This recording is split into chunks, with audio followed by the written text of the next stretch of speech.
Highways Navneet. இன்னைக்கு நான் Bangalore KR Puram railway ஸ்டேஷனில் இருக்கேன். இன்னைக்கு இந்த ஸ்டேஷனில் என்ன பார்க்க போகிறோன்னா, Bangalore to Coimbatore SBC UDAY express பற்றி இன்னைக்கு வந்து ரிவ்யூ பண்ண போகிறோம். இந்த ட்ரெயினை பற்றி. இந்த ட்ரெயின் வந்து double decker AC train. So இப்போ வந்து நம்ம ட்ரெயினுக்காக வெயிட் பண்ணிட்டு இருக்கோம்.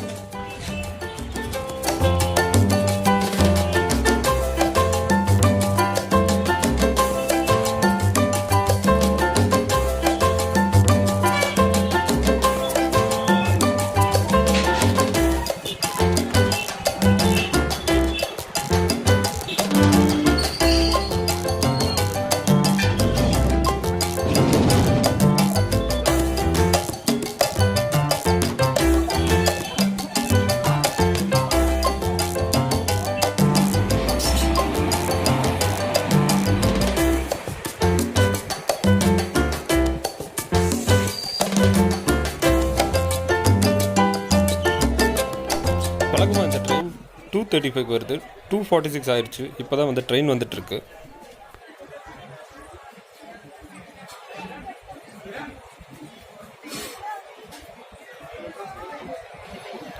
இப்போ வந்து ட்ரெயின் வந்துருச்சு. நீங்கள் டிஸ்பிளேல ட்ரெயின் நம்பரை பார்த்துட்டு இருக்கீங்க. என்ன ட்ரெயின் மாதிரி இன்ஜின் வந்து சின்னதாக தான் இருக்குது. பட் நீங்கள் வந்து கோச் பார்த்தீங்கன்னா இது வந்து டபுள் டெக்கர் அப்படிங்கிறதுனால கொஞ்சம் ஹைட்டாக ஜாஸ்தியாகவே இருக்குது வழக்கமான ட்ரெயின்ஸை விட.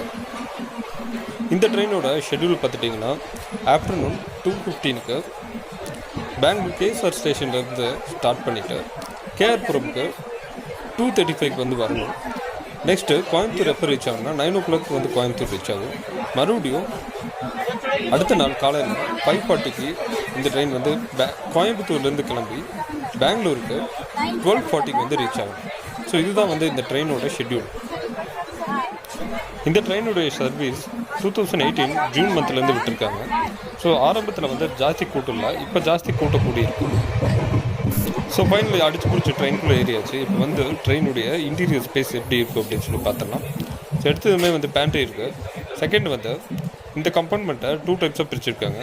மேலே வந்து அப்பர் டெக், கீழே வந்து லோயர் டெக் அப்படின்னு சொல்லி பிரிச்சுருக்காங்க. ஸோ மேலே இருக்கிற அலர்ட்டான சீட்ஸில் பேசஞ்சர்ஸ் போய் உட்காந்துக்கணும். அதே மாதிரி கீழேயும் அதே மாதிரி தான்.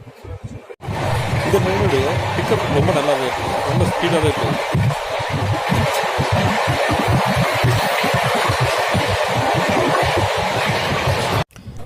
Utkrisht double decker air condition Yatra எக்ஸ்பிரஸுடைய ஷார்ட் ஃபார்ம் தான் UDAY அப்படின்னு சொல்கிறது. இதை வந்து நார்மல் இருக்கிற ட்ரெயினை விட 40% பேசஞ்சர் கெப்பாசிட்டி ஜாஸ்தியாகவே இருக்குது. அது மட்டும் இல்லாமல் இதில் வந்து வைஃபை பேஸ்டு இன்ஃபோர்டைன்மெண்ட் இருக்குது, GPS இருக்குது, ஆட்டோமேட்டிக் ஃபுட் வெண்டிங் மிஷின் இருக்குதுன்னு சொல்கிறேன். அந்த ஃபுட் வெண்டிங் மிஷினுடைய நிலைமை என்னன்னு சொல்லிட்டு நான் உங்களுக்கு காட்டுறேன்.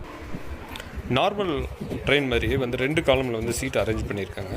ஒரு சைடு வந்து 3 சீட் இருக்குது, இன்னொரு சைடு வந்து 2 சீட் இருக்குது. நடுவில் வந்து நடந்து போகிற ஸ்பேஸ் வந்து ரொம்ப கம்மியாக தான் இருக்குது. ஒரு ஆள் மட்டும் நடக்கிற மாதிரி தான் இருக்குது. ஸோ இது கொஞ்சம் மைனஸ் அப்படின்னே சொல்லலாம்.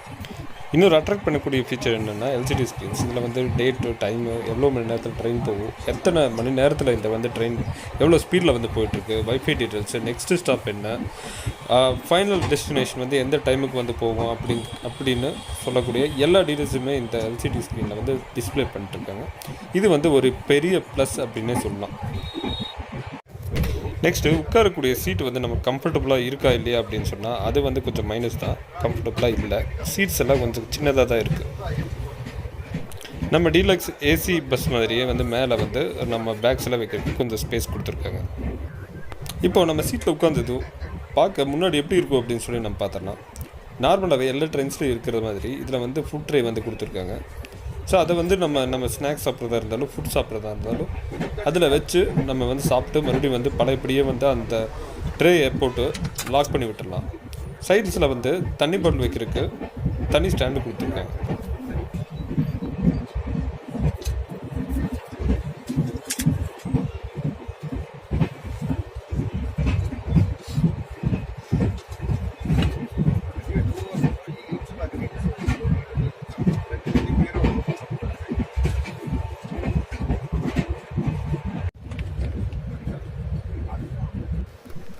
நெக்ஸ்ட் இன்னொரு முக்கியமான ஃபீச்சர் என்னென்னு பார்த்தோன்னா, மற்ற AC பஸ் மாதிரியே இதில் வந்து சார்ஜ் போட்டிருக்கு. நம்மளுக்கு வந்து தனி பவர் பாயிண்ட் வந்து தந்திருக்காங்க.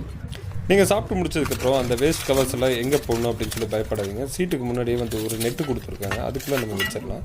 அதுக்கப்புறம் நம்ம கிளம்பும்போது மெயின் டஸ்ட்பினில் எடுத்து போட்டுடலாம். இப்போ வந்து மெயினான பேண்ட்ரி ஏரியாவை பற்றி பார்க்கலாம். ஸோ பேண்ட்ரி அப்படிங்கிறது ஒன்றும் இல்லை, ஒரு மினி கேன்டீன் அப்படின்னு சொல்லி வச்சிடலாம். ஸோ இதில் வந்து ஒரு மாடர்ன் டெக்னாலஜிஸ்லாம் யூஸ் பண்ணி ஏதோ பெரிய ஆட்டோமேட்டிக் ஃபுட் வெண்டிங் மிஷின் அப்படின்னு சொல்லி சொல்லியிருந்தாங்க. ஸோ இங்கே வந்து பார்த்தப்போ தான் தெரியுது அதெல்லாம் எதுவுமே இல்லை, எல்லாமே வந்து மிஷின்ஸ் எல்லாம் இருக்கும். பட் அங்கே வந்து எதுவுமே கரெக்டாக வேலை செய்ய மாட்டேங்குது அப்படின்னு சொல்லி தெரிஞ்சுக்கிட்டோம். இங்கே வந்து இந்த ஃபுட் ஐட்டம்ஸுடைய மெனு வந்து எழுதி போட்டிருக்காங்க. ஸோ அதை வந்து நீங்கள் பார்த்துட்டு இருக்கீங்க. நான் ஆல்ரெடி சொன்ன மாதிரி பேண்ட்ரி இங்கே தான் இருக்குது. பட் உள்ளுக்குள்ளே வந்து எந்த ஒரு ஐட்டம்ஸும் இல்லை. உள்ளுக்குள்ளே வந்து ஒரு 2 ஃப்ரூட்டி பாட்டில் வச்சுருக்காங்க. அதுக்கப்புறம் வந்து இந்த வாட்டர் பாட்டில் வச்சுருந்தாங்க. இப்போ நீங்கள் பார்த்துருக்கிறது வந்து இந்த ஆட்டோமேட்டிக் காஃபி மிஷின். ஸோ இதில் வந்து நம்ம வந்து கப்பு வச்சுட்டு ஒரு ஸ்விட்ச் அமுத்தினுமே நமக்கு வந்து காஃபி வரணும். பட் இங்கே வந்து எதுவுமே வந்து வேலை செய்ய முடியாத சூழ்நிலையாக தான் இருக்குது. ஸோ இது வந்து இந்த பேண்ட்ரி வந்து ஒரு மைனஸ் அப்படின்னே சொல்லலாம். எல்லா பொருளுமே இங்கே இருக்குது. பட் எதுவுமே வந்து ஒரு ப்ராப்பர் மெயின்டெனன்ஸ் இல்லாமல் வந்து அப்படியே தான் கிடக்கு. ஸோ ஃபைனலி அவங்ககிட்ட ஒரு ட்ரம் எடுத்துகிட்டு வந்தான். ஸோ அதில் வந்து அவங்ககிட்ட கெஞ்சி போராடி ஒரு காஃபி வாங்கி கடைசியில் நான் குடித்தேன். ஸோ இப்போ வந்து நம்ம washroom area and rest room area வந்து எப்படி இருக்குது அப்படின்னு சொல்லி பார்த்தோம்னா, ஸோ இங்கே வந்து பார்த்திங்கன்னா ஒரு மிகப்பெரிய காட்சி வந்து நீங்கள் பார்த்துட்டு இருக்கீங்க. தண்ணி வேஸ்ட் ஆகிருக்கு குழாயிலேருந்து. ஸோ அந்தளவுக்கு வந்து மெயின்டெனன்ஸ் இங்கே இருக்குது. அப்புறம் பார்த்தீங்கன்னா எல்லாமே வந்து அழுகு பிடிச்சி போய் கிடக்கு. ஸோ டஸ்ட்பின்லாம் இருக்க வேண்டிய இடத்துல வந்து கரெக்டாக வந்து ஃபிட் ஆகாமல் இருக்குது. இங்கே வந்து ஃபயர் எக்ஸ்டிங்விஷர் வந்து வச்சுருக்காங்க. ஸோ அது வந்து வேலை செஞ்சால் ரொம்ப சந்தோஷம் தான். ஸோ ஃபைனலி வந்து இந்த ரெஸ்ட் ரூம் ஏரியா, இந்த வாஷ்ரூம் ஏரியா எப்படி இருக்குன்னா கொஞ்சம் அழுக்கு பிடிச்சி போய் மெயின்டெனன்ஸ் கம்மியாக தான் இருக்குது. இப்போ வந்து நீங்கள் பார்த்துட்டிங்கன்னா இந்த ரெஸ்ட் ரூமில் வந்து ஏதோ சிடி டாய்லெட் சிஸ்டம் அப்படின்னு சொல்லி போட்டிருக்காங்க. அது என்னன்னு சொல்லிட்டு நம்ம இப்போ பார்க்கலாம்.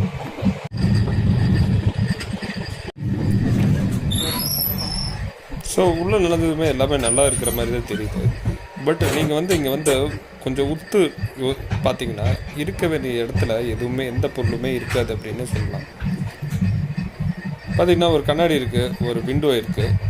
அப்புறம் மெதுவாக அப்படியே வந்து கீழே வந்து பார்த்திங்கன்னா வாஷ் பேஷனில் வந்து தண்ணி சொட்டிகிட்ருக்கு. இங்கே வந்து பக்கத்தில் வந்து ஒரு பவர் பாயிண்ட் கொடுத்துருக்காங்க. அது வந்து ஷேவ் பண்ணுறதுதான். ஸோ ட்ரெயினில் வந்து யார் ஷேவ் பண்ண போகிறாங்க அப்படின்னு சொல்லி எனக்கு தெரியல.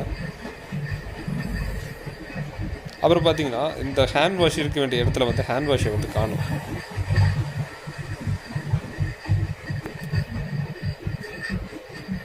கீழே வந்து பார்த்தீங்கன்னா டஸ்ட்பின்லாம் ரொம்ப அழகாக இருக்குது. ஒரு லோ மெயின்டெனன்ஸு தான் வந்து இருக்குது கீழே ஃபுல்லாகவே.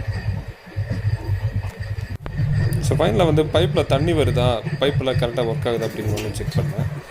நான் செக் பண்ணதை வந்து நீங்களே உங்கள் கண்ணாக பாருங்கள்.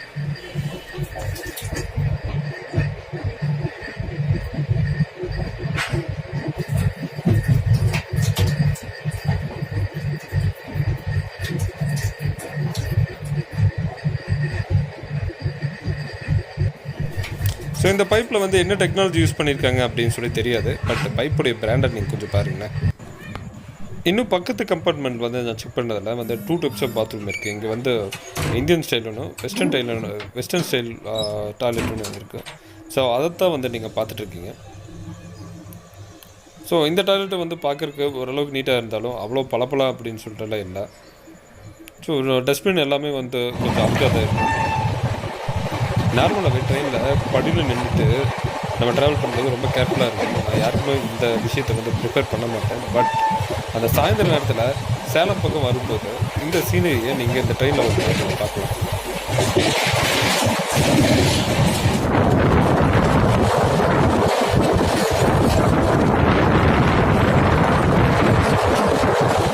ஸோ இந்த ட்ரெயின் வந்து கரெக்டாக 9 o'clock கோயம்புத்தூர் ரீச் ஆகும். பட் நான் வந்து 9:45 தான் வந்து இந்த ட்ரெயின் வந்து ரீச் ஆயிடுச்சு கோயம்புத்தூர் ரயில்வே ஸ்டேஷனில். ஸோ ஃபைனலி நம்ம வந்து இப்போ கோயம்புத்தூர் ரயில்வே ஸ்டேஷனில் வந்து இருக்கோம். ஸோ இந்த ட்ரெயினை பற்றி ஒரு ஃபுல் ஃபீட்பேக் என்ன அப்படின்னு சொல்லி பார்த்துட்டிங்கன்னா, first punctuality. So punctuality wise பார்த்திங்கன்னா இந்த ட்ரெயின் கொஞ்சம் வந்து டிலேவாக தான் வருது. ஸோ பங்க்சுவாலிட்டி வைஸ் கொஞ்சம் மைனஸ் அப்படின்னு சொல்லலாம். ஸோ போக போக இன்னும் கொஞ்சம் இந்த ரயில்வேஸ் வந்து கொஞ்சம் பங்க்சுவலாக வர ட்ரை பண்ணுவாங்க அப்படின்னு சொல்லி நான் நினைக்கிறேன். வழக்கமாக இந்த நாள்லாம் எல்லா ட்ரெயினுமே சொன்ன டைமுக்கு எதுவுமே வர்றதில்லை. ஒரு 5 நிமிஷம் 10 நிமிஷம் இல்லைன்னா அதுக்கு முன்னாடியே வந்துட்டு போயிடுது. ஸோ இதுக்கு வந்து கொஞ்சம் பெரிய மைனஸ் அப்படின்னு சொல்லலாம். பட் இந்த டைமிங்ஸ்க்கு இந்த ட்ரெயினை வந்து நான் ப்ரிஃபர் பண்ணுவேன். ஸோ இந்த டைமிங்க்கு வந்து இதுக்கு முன்னாடி எந்த ட்ரெயினுமே வந்து பெங்களூர் டு கோயம்புத்தூர் வந்து இருந்ததே கிடையாது. ஸோ இந்த ட்ரெயின் வந்து இந்த டைமுக்கு ட்ராவல் பண்ணுறவங்களுக்கு கொஞ்சம் கம்ஃபர்டபுளாக இருக்கும். ஸோ நெக்ஸ்ட்டு ஒரு பெரிய மைனஸ் என்னென்னு பார்த்தீங்கன்னா, இந்த சீட்ஸ் வந்து உட்காரக்கு கொஞ்சம் கம்ஃபர்டபுளாக இல்லை அப்படின்னு சொல்லலாம். இந்த ட்ரெயினில் ஏசி நல்லாவே வருது, நல்லாவே வேலை செய்யுது. மற்றபடி பார்த்துட்டிங்கன்னா இந்த பேண்ட்ரி வசதி வந்து கொஞ்சம் கம்மியாக இருக்குது. So most of the time வந்து இந்த ஆட்டோமேட்டிக் ஃபுட் வெண்டிங் மிஷின் வந்து வேலை செய்ய மாட்டேங்குது. டாய்லெட் வந்து ஓகே லெவல் மெயின்டெனன்ஸ் தான். ஸோ ஆல் ஓவர் ரேட்டிங் என்னென்னு சொல்லி பார்த்திங்கன்னா 10க்கு வந்து 6.5 கொடுக்கலாம். வேறு என்னென்னு கேட்குறீங்களா? வேறு என்ன, கோயம்புத்தூரில் ஒரு பீரும் ஒரு சிக்கன் பிரியாணியும் சாப்பிட்டு என் வேலை பார்க்க நான் போயிட்டேன். கண்டிப்பாக இந்த செஷன் உங்களுக்கு இன்ஃபர்மேட்டிவாக இருக்கும்னு நான் நினைக்கிறேன். இந்த செஷன் பிடிச்சிருந்தால் லைக் பண்ணுங்கள். நீங்கள் எதாவது சொல்லணுன்னா கமெண்ட் பண்ணுங்கள். அடுத்தவங்க பார்க்கணுன்னா ஷேர் பண்ணுங்கள். இன்னும் இந்த சேனலுக்கு சப்ஸ்கிரைப் பண்ணலன்னா சப்ஸ்கிரைப் பண்ணுங்கள். நம்ம மறுபடியும் அடுத்த செஷனில் அடுத்த வேறு ஏதாவது டாப்பிக்கில் எடுத்து பேசலாம். ஸோ அண்டில் தென் பாய்.